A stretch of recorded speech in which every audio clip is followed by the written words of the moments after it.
Hello, fellow artists. My name is Linda Riddle, and it's a good time for art. Welcome once again to my kitchen table art studio.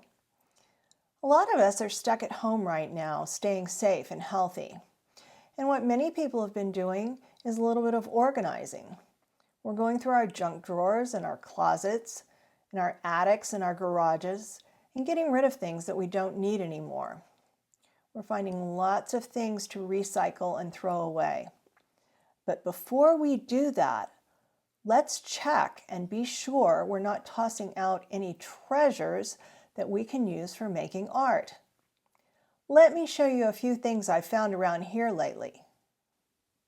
Here's some corrugated cardboard, a sheet of thin styrofoam, some bubble wrap that really beautifully reflects the light. Love that. A plastic thingy of some sort, some mesh from a produce bag, some patterned cardboard from different cosmetic containers, an old plastic train track, some rusty scissors that don't work anymore, some mystery keys that don't go to anything in the house, an old running ribbon, and caps from markers and paints and all kinds of things. In my last video, we talked about thinking like an artist. When you use recycled materials to create a work of art, you're doing just that. You're taking something that most people would dismiss as useless, and you're using it in an unexpected way. I mentioned last week that artists always learn from one another. Georges Braque and Pablo Picasso worked closely together for several years, beginning in 1907. They developed a radical new painting style called Cubism. Cubist paintings show multiple views of an object at one time. When you see a Cubist painting, it might seem confusing at first, but the longer you look, the more you can learn to appreciate this unique approach, even if the subject is not realistic. In 1912, Georges Braque created what is considered to be the first collage by attaching 3 pieces of wallpaper to this drawing called Fruit Dish and Glass. After that, both Braque and Picasso started to incorporate collage into their paintings by gluing paper and cardboard onto their canvases. The word collage comes from the French word coller, which means to paste or glue. Most of us are familiar with collage today, and we have probably done collages with tissue paper, magazine clippings, or other materials. Today, we'll be following in the steps of Braque and Picasso by creating collages from recycled items. We might even want to push our collages further by adding drawing or painting, like Georges Braque did in this picture of a mandolin. Okay, now I'm ready to start my collage. For my background, I'm using some cardboard that I cut out of a cardboard box. It's nice and sturdy, so it's great for gluing things down to. And I just love this soft brown color. On this collage, I think I'm going to stick with very neutral colors. It's fun to do things that are bright and colorful, but it's also fun to limit your palette a little bit and see what kind of effects you can come up with doing that. So I've got glue, I've got scissors. For lightweight things, if I wanted to, I could use a glue stick, but some of the things I'm gluing down are more substantial. So I'm going to go ahead and stick with the regular glue. I'm going to start with things that are nice and thin first, and then start putting the heavier things, layering things on top of that. So this might seem strange, but I'm going to take I've been taking some notes about Georges Braque and Pablo Picasso, and I don't need those anymore because I've already told you about them. So I'm going to just use some of these for my collage. It's fun. Sometimes you want to cut the paper and sometimes you want to tear it, and it makes this beautiful jagged edge. So I think I'll glue this down first because it's lightweight.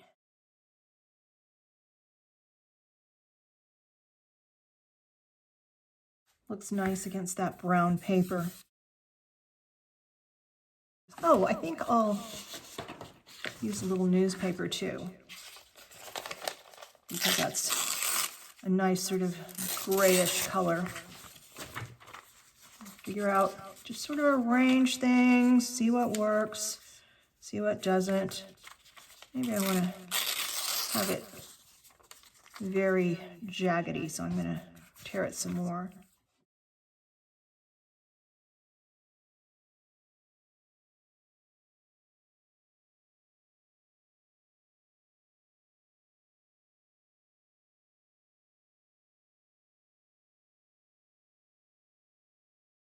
Now you can see that white glue through there, but that's not a problem because, as you may be aware, this Elmer's glue dries clear. So even if I'm seeing some of it now, I'm not going to see it later when it's dry.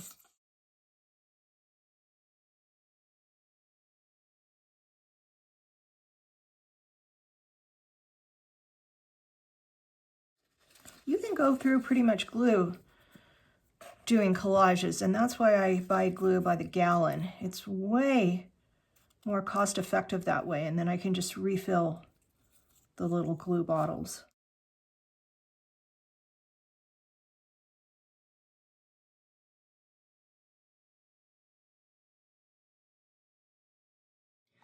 So I'm just going to continue to glue things down until I come to a point where I feel like I've got enough stuff on there and it starts looking good to me. With this one, what I think I'm going to do is let it dry and do a little drawing in it as well. So the glue is dry on this collage, and I've decided to come in with a little bit of pencil and make some drawing here. I also use some white pencil over here, a little bit of black pencil here, and I'm just going to keep working on this. I kind of enjoy having something sitting around that I can work on for a while, and then later I walk by and think, oh, hey, I think I'll add a little line there, or whatever. Ideas come to me as I just walk past it. And a lot of artists will have several different pieces of work going at the same time, so they can kind of jump back and forth and stay fresh. Here's another one that I did, and one thing I noticed about this one, since I put this black train track in here, that was such a strong element that I thought just doing pencil drawing on here wouldn't be dramatic enough. So I used a Sharpie, and I'm putting darker lines to give it a little more balance because this thing was dominating the whole collage. I had a lot of fun doing this one. This is some wonderful patterned paper that came inside a cosmetics box. I had a little scrap construction paper, and this cute little cap here comes from one of these poster paints. I always save these caps, and caps from my markers too, because they're great for collage. Here's one that I did that I didn't even need glue for. This is just a shelf paper that I had a few scraps of. It's sort of like a contact paper. And so all I did was cut out the shapes I wanted, peel off the backing, and stick them down to the cardboard. And now I'm playing around a little bit with a white pencil and trying to develop the composition a little further. One thing that you may not have thought about recycling is some of your artwork.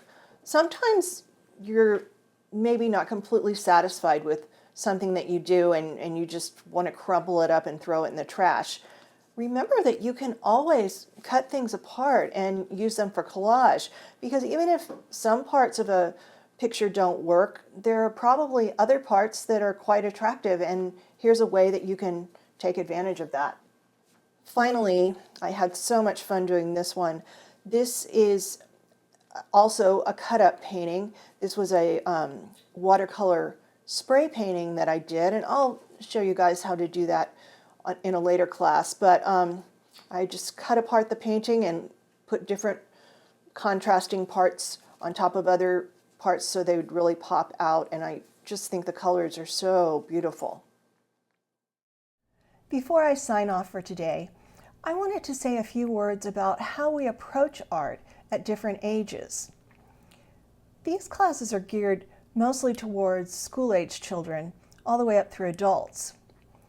But if you have very young children at home, I definitely encourage you to do art with them. You can use the same kinds of materials that we're using, but simply approach it in a different way. Young children learn by exploring. Mr. Rogers once said, "Play is really the work of childhood." So when young children approach art, their job is to play and explore. If you have a 2-year-old who's doing a collage, he or she might stick down all kinds of things and promptly start pulling them back up again. They're curious about how things work. They're more interested in the process than the final product. It's really hard sometimes as an adult or as an older sibling not to jump in and say, "No, no, no, you're doing it all wrong." But actually, they're doing exactly what they need to be doing. The exploring that they do now will lay the foundation for more sophisticated artwork that they'll do later. Eventually, I'll do some classes specifically geared towards very young children. But in the meantime, just remember this mantra: the process is more important than the product. Thank you so much for joining me today. I can't wait to see what wonderful ideas you come up with for making collages out of recycled materials. Please send me your pictures. Next week, we'll be making sculptures with recycled materials, so keep your eyes out for potential treasures in your recycle bin. If you enjoyed this video, please give it a like and subscribe to my YouTube channel. Also, since I'm new at this, I would really appreciate your comments and suggestions. That way we can both learn from one another. Well, that's it for today. But remember, it's always a good time for art.